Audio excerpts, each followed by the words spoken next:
ரொம்ப சிம்பிளாக ஈஸியாக ஒரு முட்டை கிரேவி எப்படி செய்கிறதுன்னு பார்ப்போம்.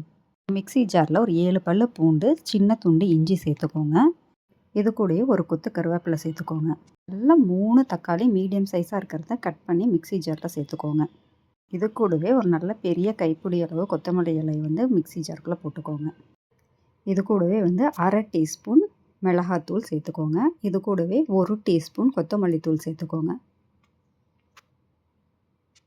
இப்போ இது எல்லாத்தையும் சேர்த்து மிக்சியில் நல்லா மைய பேஸ்ட்டாக அரைச்சி எடுத்து வச்சுக்கணும். தண்ணி எதுவும் சேர்க்காமல் நல்லா இந்த மாதிரி திக் பேஸ்ட்டாக அரைச்சி வச்சுக்கோங்க. ஒரு ஹெவி பாட்டம் கடாயில் 2 டேபிள் ஸ்பூன் எண்ணெய் விட்டு நல்லா காய விடுங்க. நல்லா ஒரு பெரிய வெங்காயத்தை நல்லா பொடி பொடியாக கட் பண்ணி அதில் சேர்த்து நல்லா வதக்கிக்கோங்க.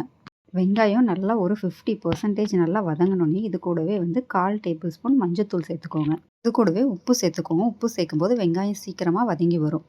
இப்போ பார்த்தீங்கன்னா வெங்காயம் நல்லா வதங்கி வந்துருச்சு. இது கூடவே அரைச்சி வச்ச மசாலா பேஸ்ட்டையும் சேர்த்து நல்லா கலந்து விடுங்க. நல்லா லோ ஃப்ளேம்லேயே வச்சுட்டு 2லேருந்து 3 நிமிஷம் நல்லா குக் பண்ணிங்கன்னா மசாலாலேருந்து நல்லா எண்ணெய் பிரிஞ்சு மேலே வரும். இப்போ இந்த டைமுக்கு என்ன பண்ணுங்கள், மிக்சியை அலசி அந்த தண்ணியை இதிலேயே சேர்த்துட்டு மசாலாவை நல்லா கலந்து விட்டு நல்லா கொதிக்க விடுங்க. நல்லா மீடியம் ஃப்ளேமில் ஒரு 3லேருந்து 5 நிமிஷம் நல்லா கொதிக்க விட்டிங்கன்னா மசாலாவோட பச்சை வாசம் எல்லாம் போய் நல்லா எண்ணெய் பிரிஞ்சு மசாலா குக் ஆகி வரும். இந்த ஸ்டேஜில் நல்லா ஹார்டாக பாயில் பண்ணிக்கிற எக்ஸை 2ஆக கட் பண்ணி இது கூட சேர்த்துக்கோங்க. முட்டையெல்லாம் இது கூட சேர்த்து நல்லா ஜென்டிலாக இதை மிக்ஸ் பண்ணி அதுக்கு மேலே கருவேப்பிலை தூவி நல்லா ஜென்டிலாக கலக்கி விடுங்க.